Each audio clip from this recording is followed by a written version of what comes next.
Look, I get a message as well. We're live streaming. Yes, I think we will be live.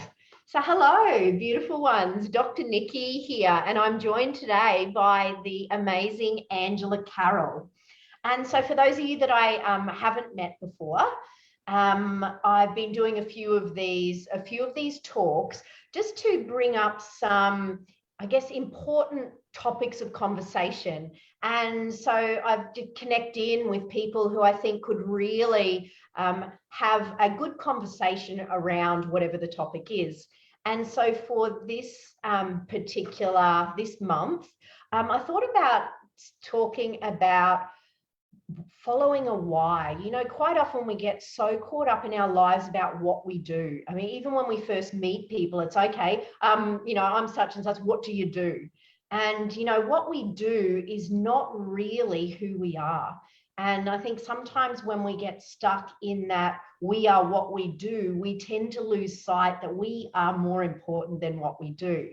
And so, you know, when we start to move more into or feel into why we're doing what we do, we can really start to get more satisfaction out of what we do with our lives, but then also connect in with, are we doing what really resonates with our soul, which is even more important, isn't it? So I thought the beautiful Angela, I just thought we might start first. Did you want to share with us a little bit about, because Angela is also a practitioner of traditional Chinese medicine, and she's kind of moved through that. She's done a number of other jobs around that. But did you want to first talk about what made you get into traditional Chinese medicine? Yeah, fabulous. So I am both an acupuncturist and a naturopath. And I originally started into the whole natural medicine field, if you like. I call it divine intervention. So I love the fact that we're talking about your soul and your soul's calling. I was living in Tokyo in, I call it my midlife crisis. I was 25, 26, and I didn't want to do what I did anymore. I was in corporate, and I was going, so what do I want to do? I want to do, give me a sign. I need a sign. What is it that I'm supposed to be doing? What's next for me? And this was going for months and months and months. And one day I was just lying on my futon, reading a book, and the word naturopath came into my head. I could hear it. I could see the word. The crazy thing was I didn't even know what a naturopath was. I'd never seen a naturopath. I'd never been to a naturopath. I didn't know anyone that had been to a practitioner either. I had no idea. I knew it had something to do with health, and that's all I knew. And so I rang a girlfriend who was on the Gold Coast, and I thought she had something to do with whatever a naturopath is. And it turned out later on that she was actually a remedial massage therapist. So that's how little I knew. And effectively, I came back to Australia and turned up at the college and said, hi, you know, when can I start? What do I need to do? And they went, oh, we actually kick off today. So you might as well stay and start. And so that's how it all began. Literally, and when I actually got in there, we did, back in those days, we studied naturopathy and homeopathy all in the first year. And then from there, you could diversify whichever way you wanted to go. And the whole concept of homeopathy was like, wow, you know, what is that? And then as I got through a little bit more, I did some work with a integrated GP. And I was sitting in on his consultations. And I did that for about 12 months. And he was really interested in Chinese medicine. And he just started to whet my appetite for what that was. And so as soon as I finished my naturopathy, I went straight in and I did the acupuncture. So that was 7 years back-to-back study while being a single parent, while running my own business. And so, yeah, it was a test of fortitude, but a passion. So absolutely my soul's calling. So yeah. How did I get there? Divine intervention.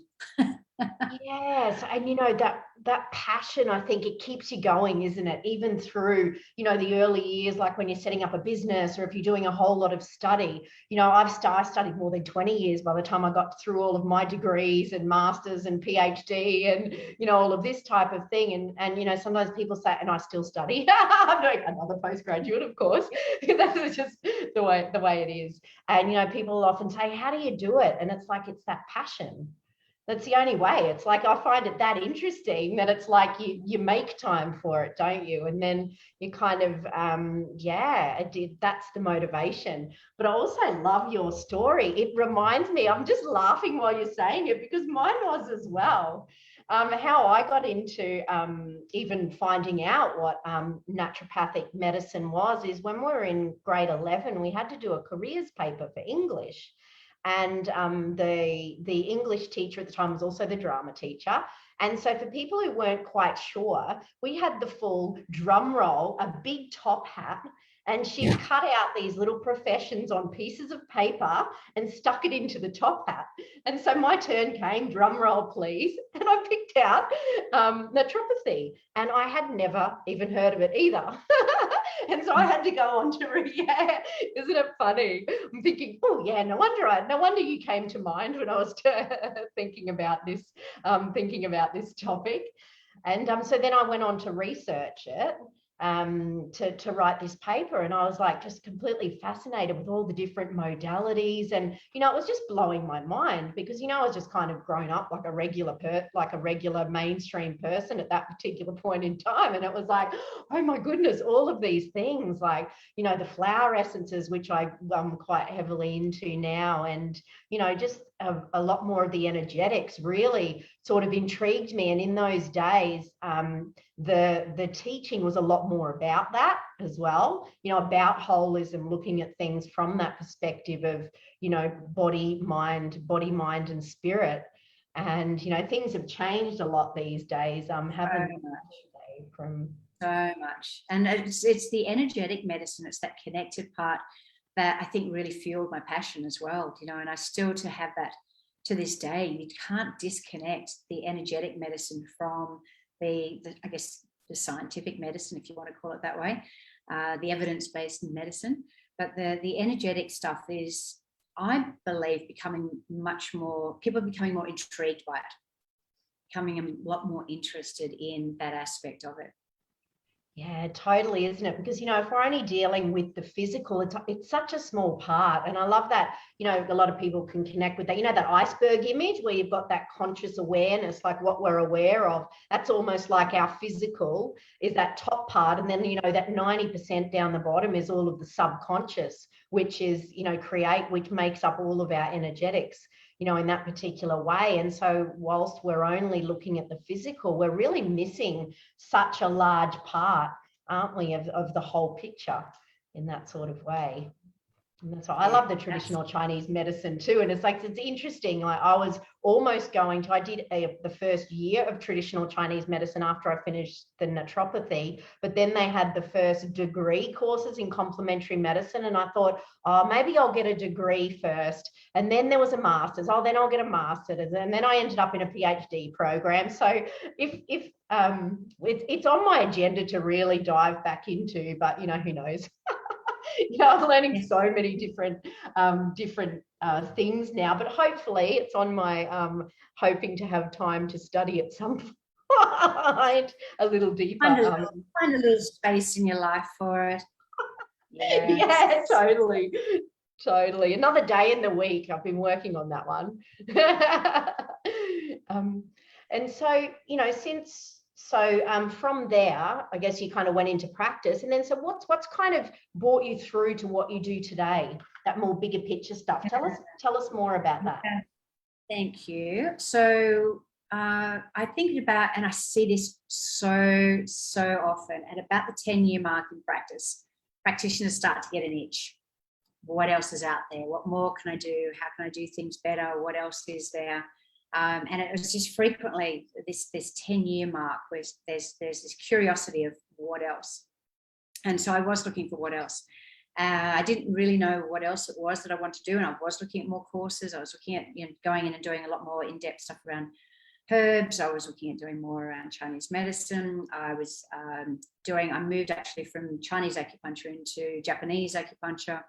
And I was just loving the whole aspect of it, but there was something else I wanted to do.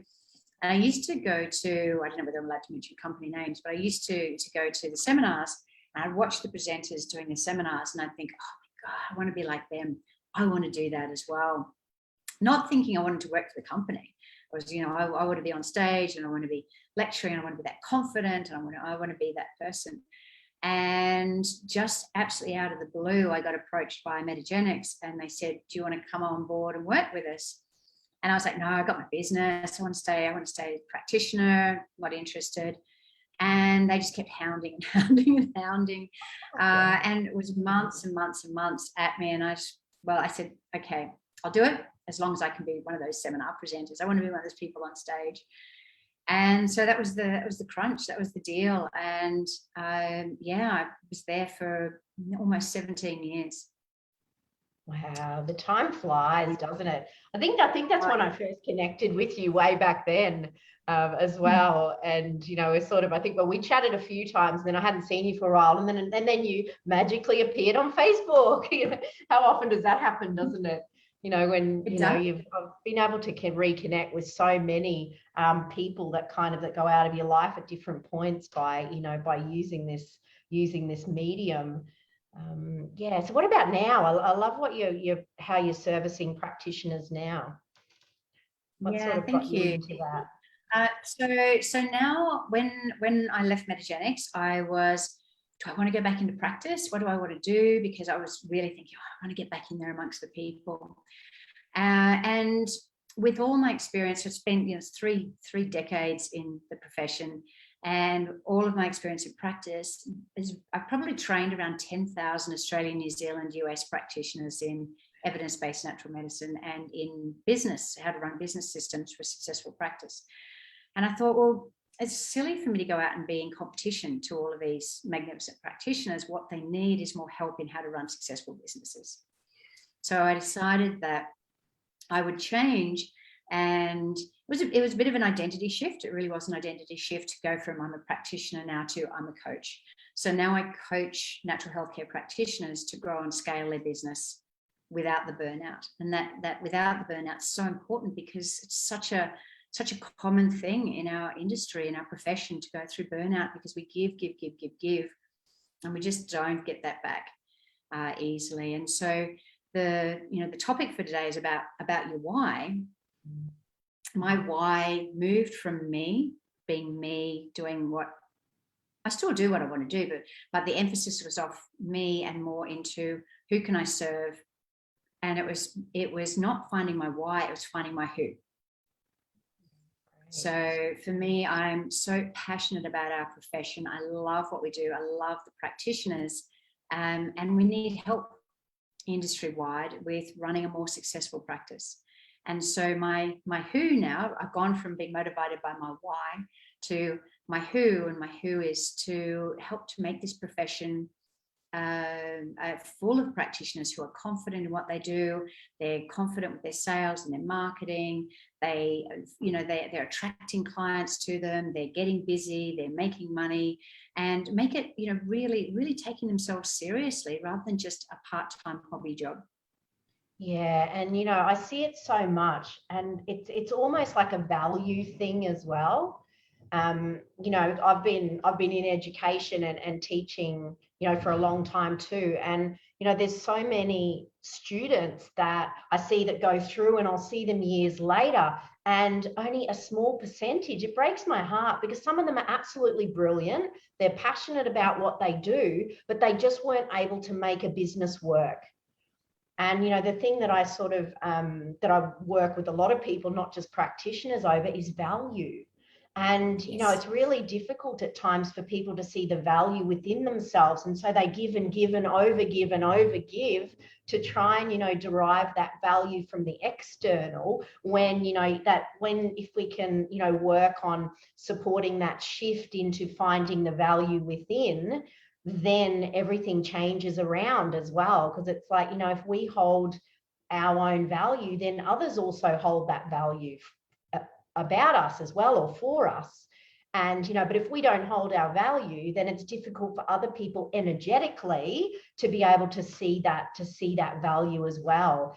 And when I came across you on Facebook and what you're doing on Facebook. I was like, oh, it's so brilliant, because it's so important from that perspective for practitioners to value what they're doing and hold that value, and, you know, get some good business skills, because we just don't get taught that sort of thing, you know, either at in college and, you know, through the education system as well.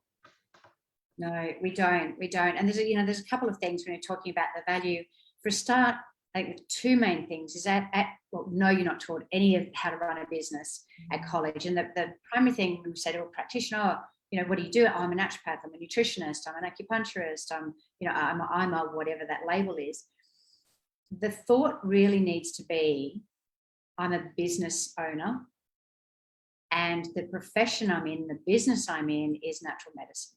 So the mindset has to change, so that you identify the first thing that has to happen is running a successful business, so that you can keep your head above water, you can keep your doors open, you can be there for your clients without you being exhausted, and without being, you know, so many of the practitioners I talk to say, oh, I'm not getting the clients in, and it's really knocking my confidence. So, you know, that makes it hard. So the less confidence you have in yourself and your skill set and your profession, the more difficult it is for you to keep on going. You lose that passion, most definitely. And then on the other side of things with value is that it's still happening. It just breaks my heart. It still happens in the colleges where the lecturers are saying, no, you can't make money in this profession.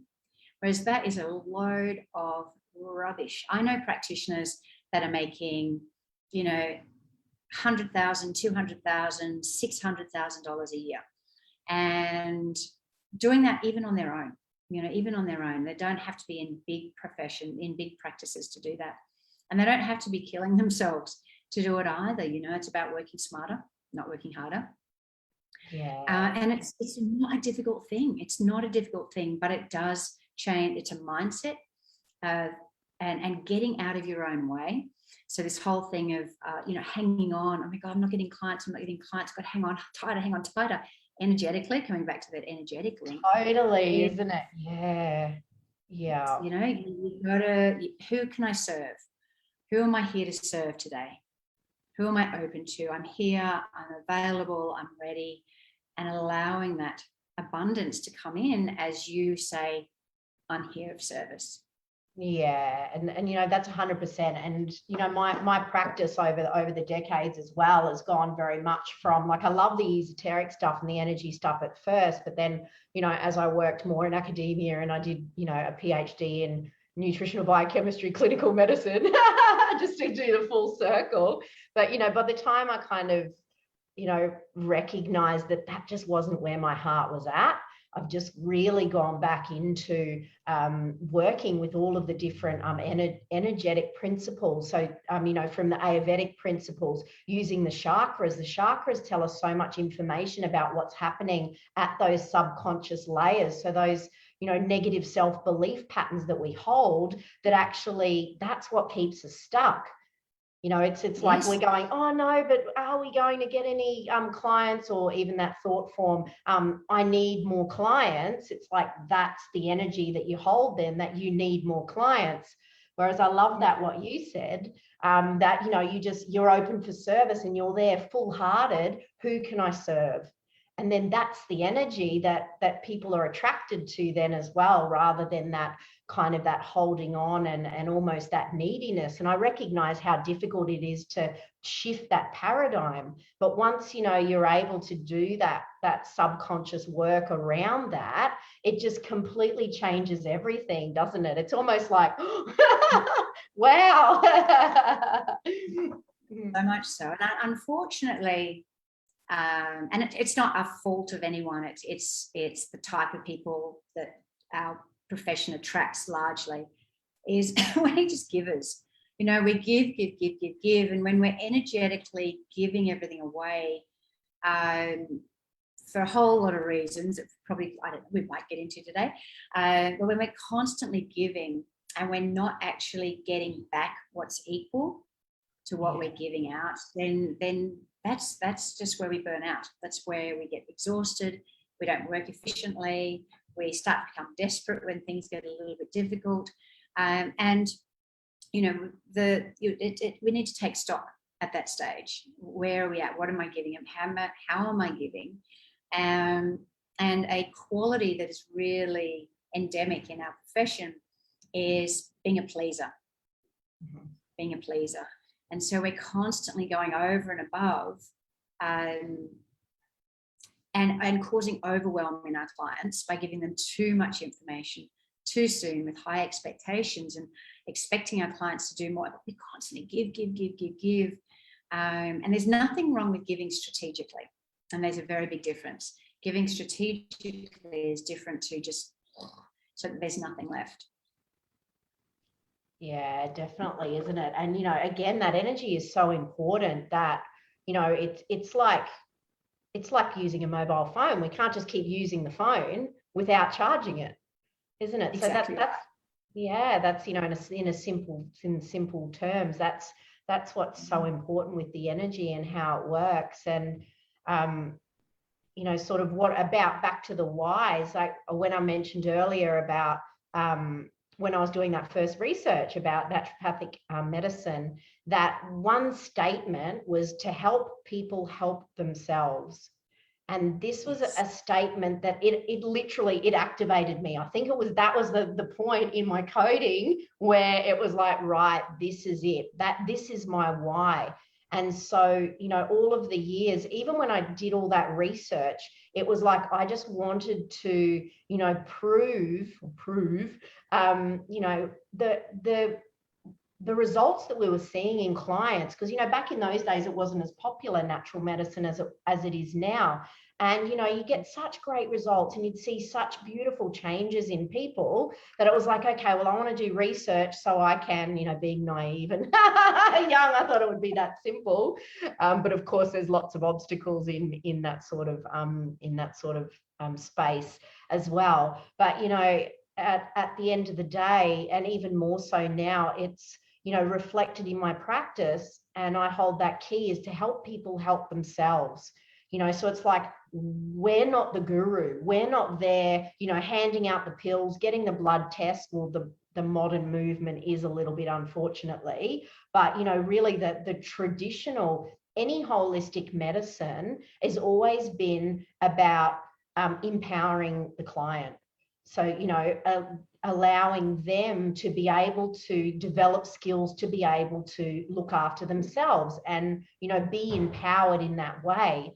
And, this is what I sort of see you're doing with the practitioners as well. You're helping them, you're giving them the tools, rather than, okay, well, I'll be the business manager, so to speak. You can get those types of mentors as well. But, to be able to support people to then be able to do it on their own is that's the basic premise to me of why why I started and I continue to do all the study and the education and the sharing and all of that I do from that type of perspective as well. Yeah, and look, for change to facilitate, for change to happen, you can't make somebody change that doesn't want to change for a first point. Yeah. However, what you can do is you can meet them where they're at, and you can coax them through that process by awareness and breakthroughs and awareness and breakthroughs and awareness and breakthroughs. So the coaching model that I use is taking practitioners through that, and it's teaching them to build their business to be able to do that with their own clients. So this whole thing, and I've talked about this for years, is the overwhelm that we induce in clients when they come in and we're like, okay, you've got to cut out gluten and you've got to cut out dairy and you've got to eat 3 serves of protein a day. You've got to have 3 handfuls of vegetables, salad at every meal. You've got to have your oils. You've got to drink 2 liters of water. You've got to meditate for 30 minutes a day. You've got to walk for 30 minutes a day or exercise for 30 minutes a day. You've got to laugh and have fun and get 8 hours sleep a day. And these poor people come in and go, I've just got an itchy arm. Why do I have to do all that? All I've got is an itchy arm. I've got a headache or I've got period pain. So they're not anywhere near that capacity to make that change because they don't know the links. They don't understand all of that stuff. So, the really great practitioners meet their clients where they're at. They give them what they want, and then they give them what they need. And that's really, really important, that we target all of our conversations and all of our care at a lower level. We need to lower the bar, not raise the bar. We need to lower the bar for what our expectations are in the early stages with them. While they get results, once they get results, they're like empowered and they want to take the next stage and the next stage. You know, I've said for a long time that in the colleges, they need to scrap counselling and leave counselling to counsellors. And for practitioners, they need to give them, units, to study on change facilitation. How do you actually get a human to want to make those changes themselves, not just because they're being told what to do? Yeah, totally. And, you know, one thing in my experience that I've found that really supports the clients is the education. And interestingly, doctor means teacher. So the docere means to teach. And so, you know, this to me is one of the key things that I've seen help people to change patterns of behavior is the explanations.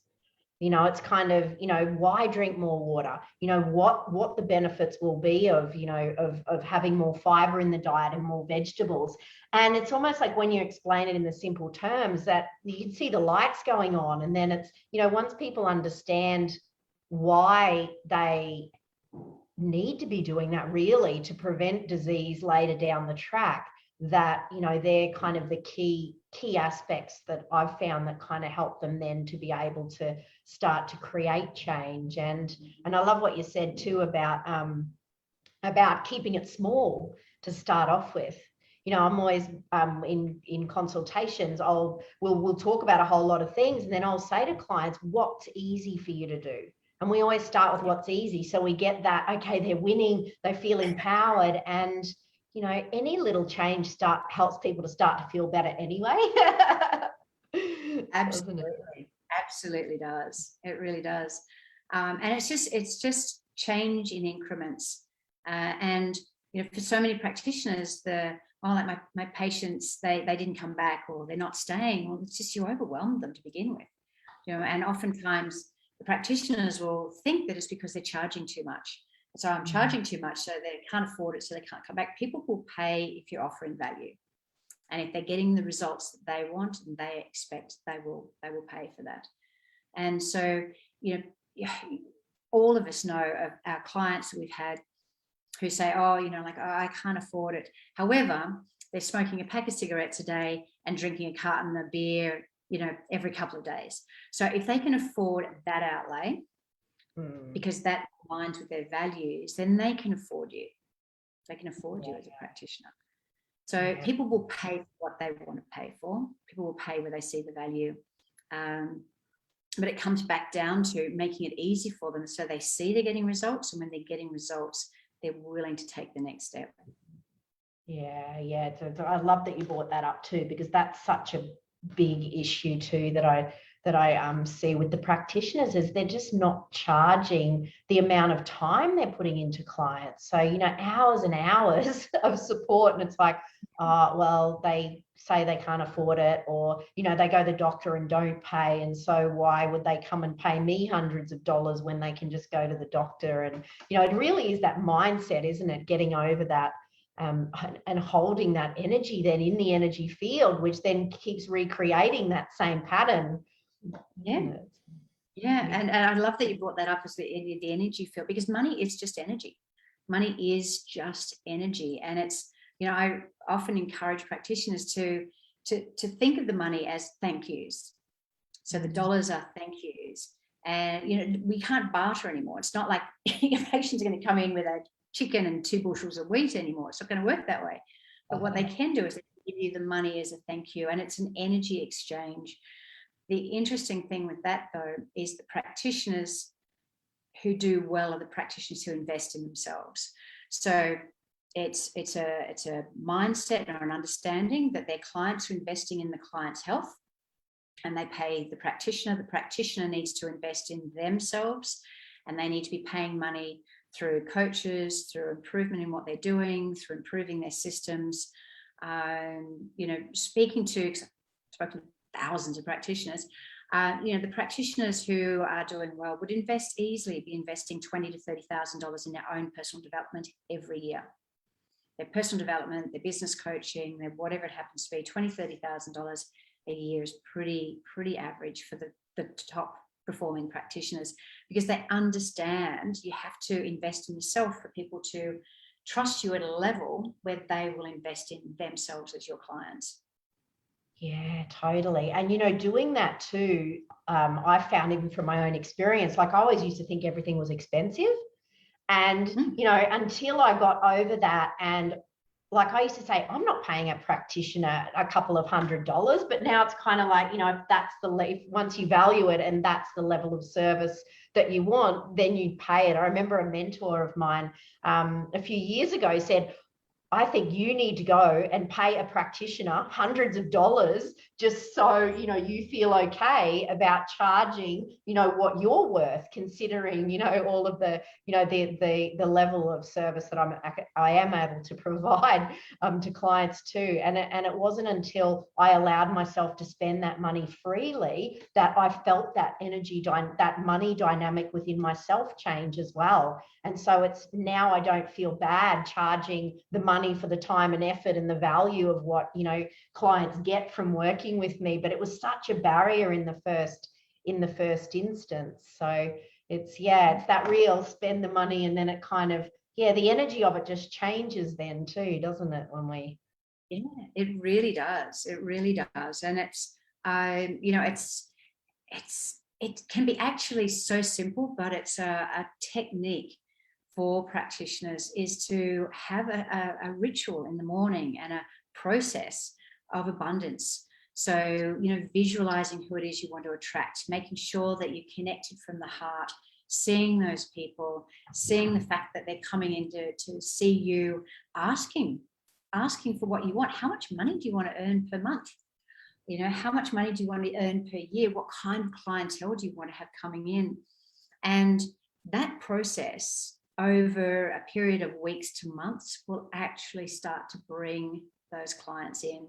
And it is a profound shift that you see. You have to be right aligned, head, heart, spirit, soul, to what is actually going on. And your business is 100% a reflection of you. So if your business is struggling, you got to look internally. Yeah, totally, isn't it? It's like that, one of the universal laws, the mirror, isn't it? As within, so without. And it's, it is. It's that big reflection of what's happening. And, I love that. And, talking about the energies and stuff. And, one thing I have noticed over the years, or even particularly the last decade, that in the natural medicine world, there's been a real move away from that connection, that connection of holism, and it's, I've just started teaching back at Torrens University. I had a break for a couple of years from teaching at the universities, and I've just started, they chased me down early in the year, but to teach energy medicine. So I was like, oh, okay. Because I got a bit disheartened about the way, like you said, that, we've got the people teaching the students saying, oh, you can't ask them how they feel because it's how do you scope a practice or whatever. And not that, you go dive right into deep counseling, but of course you need to, how your client feels, or I've even moved to calling them clients now for that level of empowerment, not patients. So now they're clients to kind of, to do that too. And so what I've created is a 5-week series that is bringing back a lot of this old traditional stuff. It starts in a few weeks. It's on Tuesday nights. It's a 5 series. The first series, and I just wrote a research paper on it, is the autonomic nervous system and ways that we can work with the autonomic nervous system to help re-regulate almost the entire body. Like, it is connected to anything and everything, and, simple breath practices and other awarenesses that everybody really should be teaching their clients. Like, first port of call should be teaching people to breathe. And always joking with my students, and I go, after all of these decades of study, all I do now is teach people to breathe. I don't, but it's kind of on the giggle that's the first point.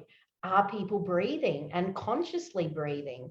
And if you just turn in now, if you're listening back to this, and just take a moment to pay attention to your breath, and just notice if you can actually feel the expansion out through your side body of the lungs. Quite often everyone's breathing here, and that's a reflection of the sympathetic nervous system. That's sympathetic dominance breathing. So that's breathing a stress response, is that shallow breathing. And I think a lot of the time, today, that we get so conditioned to stress that we're actually running a stress response and we don't realize it, but it's still having those impacts, within the physiology. And so this program I put together, in the first week, we talk all about the autonomic nervous system, how we can re-regulate that to help digestion. How many people have digestive dysfunction?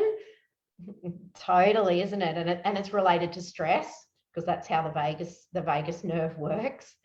And then in the other weeks, we look at, one week we spend looking at the chakras and how where particular disease conditions in the body are alerting us to the underlying energetic and subconscious lessons that are reflective of any particular area in the body. Traditional Chinese medicine, so I've got a week on that, looking at the organ correspondences with the emotions, and then also the elements. So I do a fair bit of work with the elements, and so sharing tools about how we can share those with clients as well to help rebalance. Just really simple processes, and and mindfulness practice and different meditations to be working on that level. I'm looking at heart energetics. So another week there's heart energetics, looking at all of the research on the heart and frequency, and even the tangible research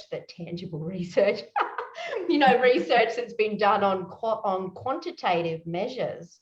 So things like blood pressure and cholesterol levels and risk of stroke, all of these things that are all in this energetic space, interestingly, get positively affected by the heart. And then in the 5th week, it's all about qualitative questioning. So just being able to hold that open space, which, like you mentioned as well, is just not something that's taught in college. No. And not to go down the road of being a counsellor, but to be able to allow the client to actually spend a moment to think about how they feel.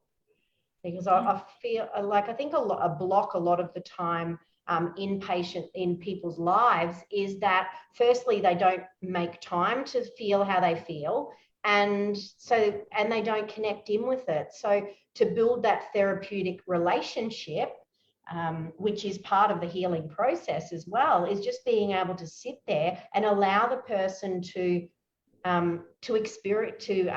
investigate their own lived experience just through conversation. So we'll talk about some of the key, really simple ways that you can do that, and then case studies. So look at case studies about how we can actually start to straight away implement these really simple little adjunctive tools that we can use to support clients. So I'm really excited about that. I'll pop the links below. Yeah, so we start in a few weeks. It's and there's going to be recordings too. So if you miss the lives and things like that, that will all be there too.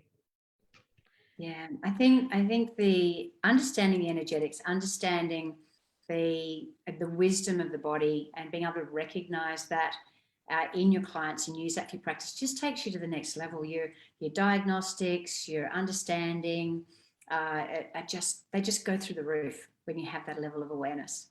Yeah, isn't it? And it's bringing it back to holism, isn't it? It's, we're not just our physical. No, and the heart, the energetics are reflected in the physical. So the whole thing of your eyes are the window to your soul, or your liver's reflected in your eyes. Through understanding those connections, you get to a stage when you've been in practice for a while and you understand that that somebody can walk in your door and you already know what's wrong with them before they even tell you. Yeah. You just have that. You just switched on to it immediately because it's called visual acuity. Your senses have actually picked up what's actually going on for them. Yeah, and it's just not taught at college anymore, unfortunately. Yeah, isn't it? It's like the evidence-based medicine that's kind of taken over, but it's so limited. Like it makes out that it's so, it's so technical and everything, but it's really limited in that way. And, without sending people off for blood tests, like I taught at the naturopathic college for many years and only left a couple of years ago, but it's at the point where I would say to the students that what's the point of even sending people for blood tests unless it's going to change the way that you're treating the person? You're not treating a disease, you're treating a person. And what are the basic fundamentals?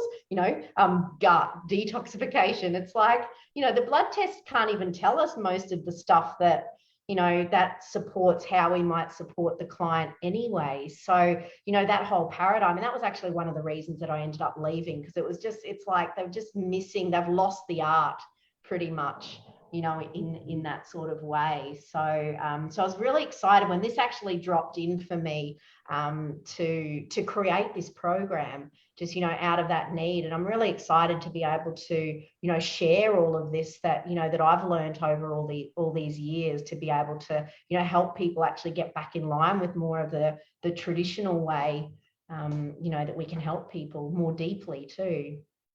Yeah, absolutely. And I think the next level to that is that when you are able to do that, you're so much more in tune with yourself, and then that reflects in the business success as well, the business abundance too. So it's a whole alignment.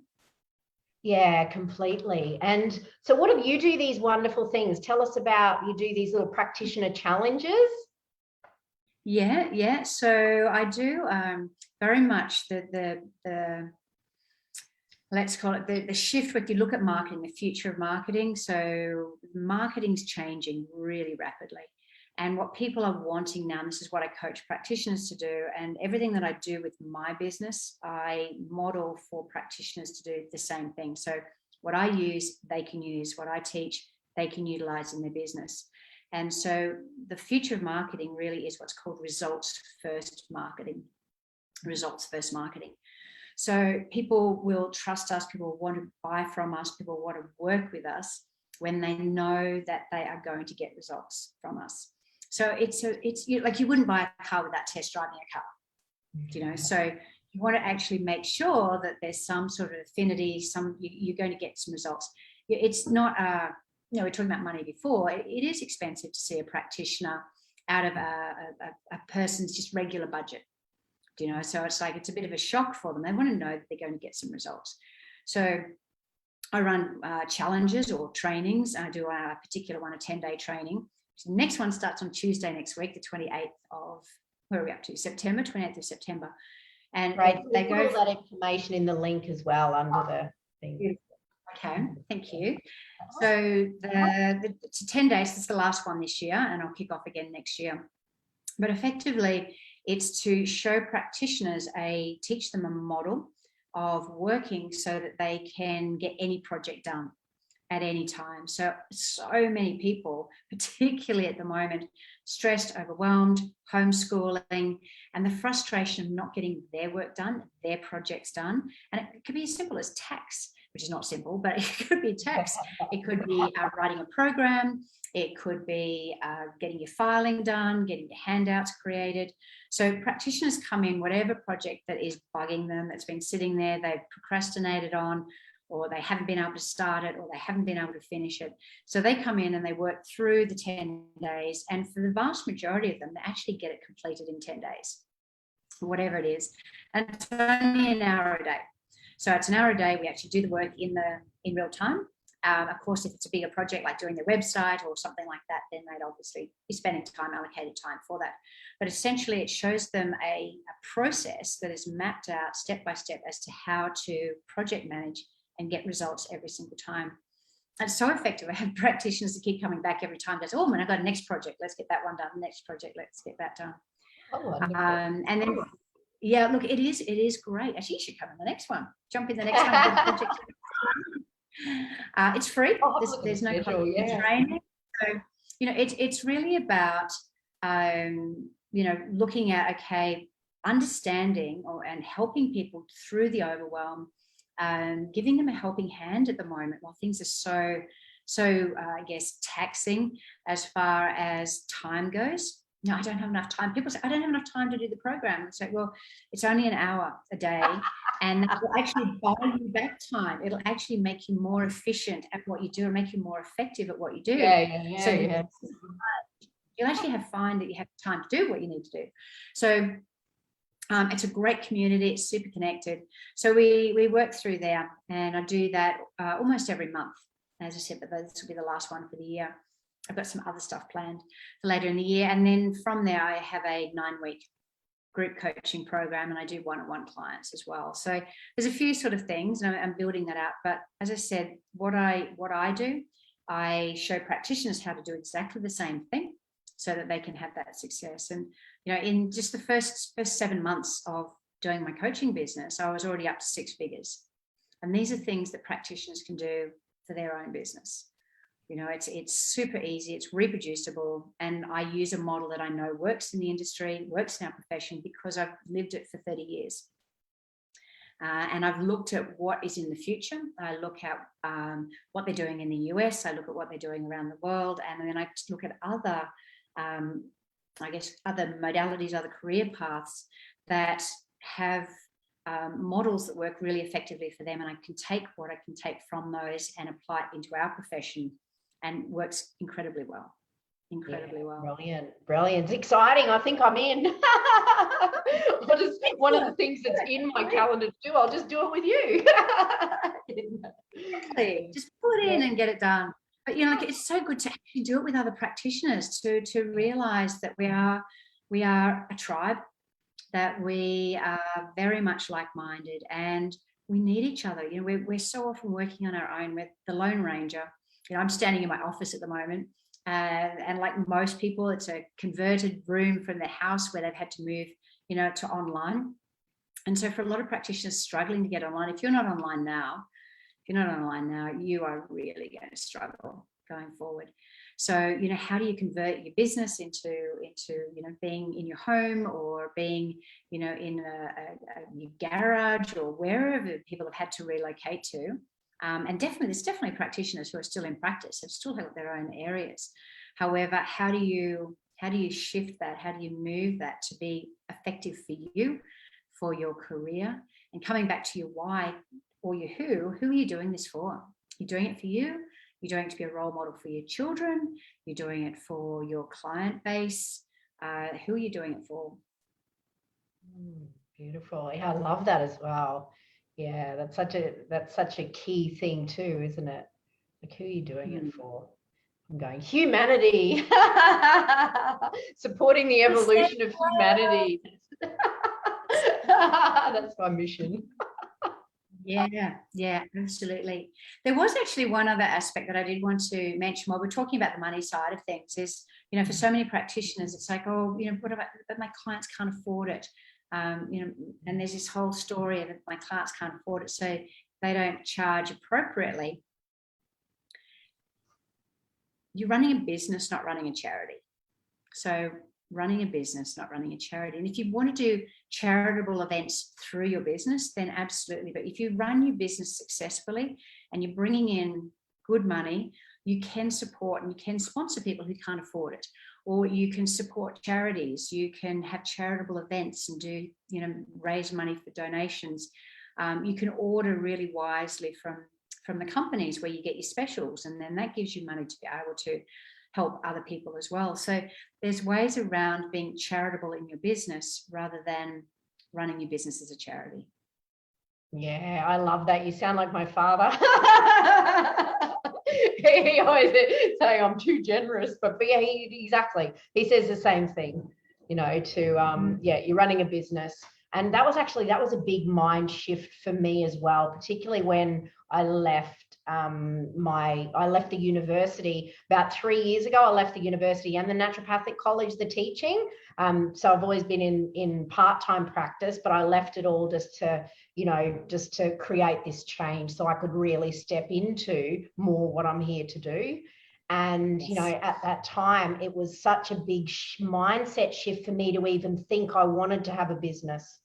Because to me, I had this thing about, business and all these like stressed out people that aren't very nice to each other. And, that type of scenario when you look at, the big kind of business corporate sort of, dog eat dog type of world. And so like I avoided it it was like, oh no, I'm not treating it like a business. But it wasn't until I did that shift within myself that I actually am running a business and that's what I want to do, that's when it just really started to all come together much more smoothly once I was, stepping into it in that way to be like the business owner, so to speak too.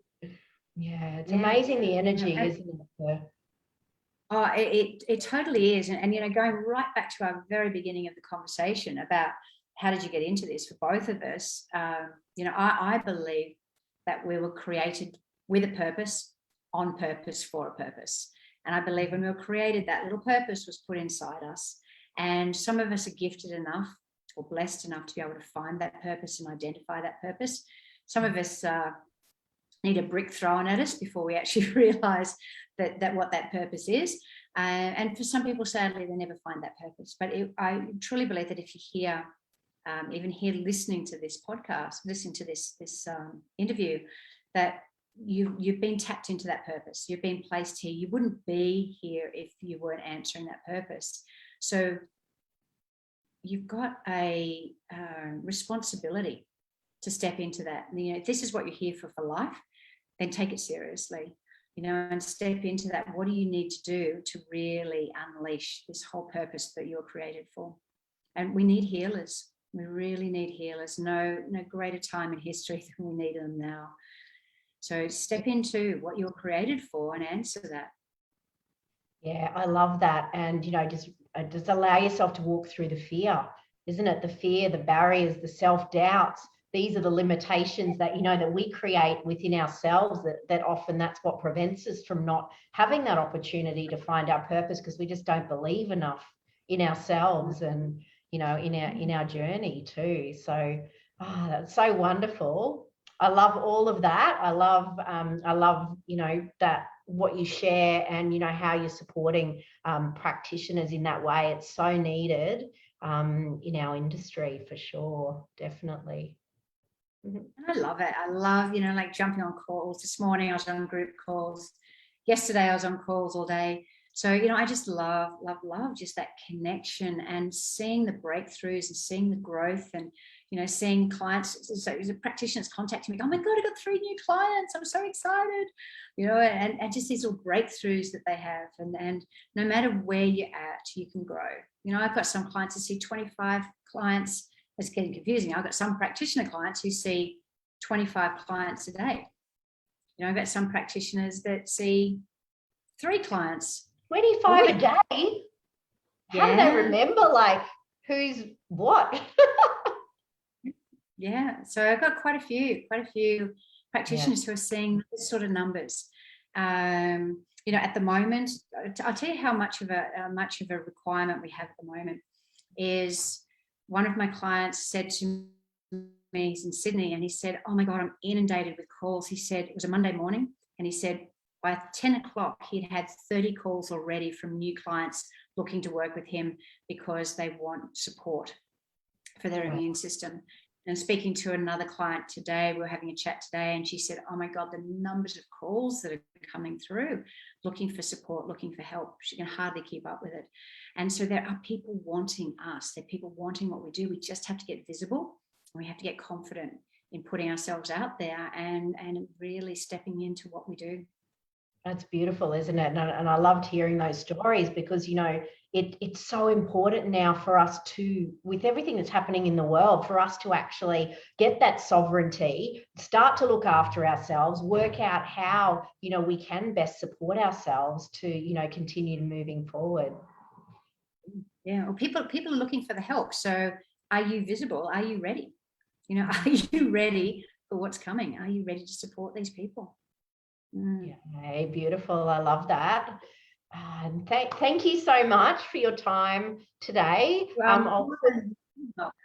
Yeah, it's been an honor to chat with your wisdom.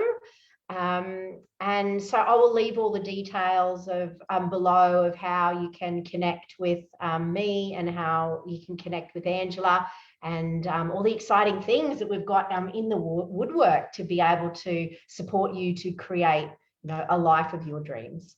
Right. Thank you very much. Take care. Mwah. Love you all. Everybody. Beautiful. See you. Bye.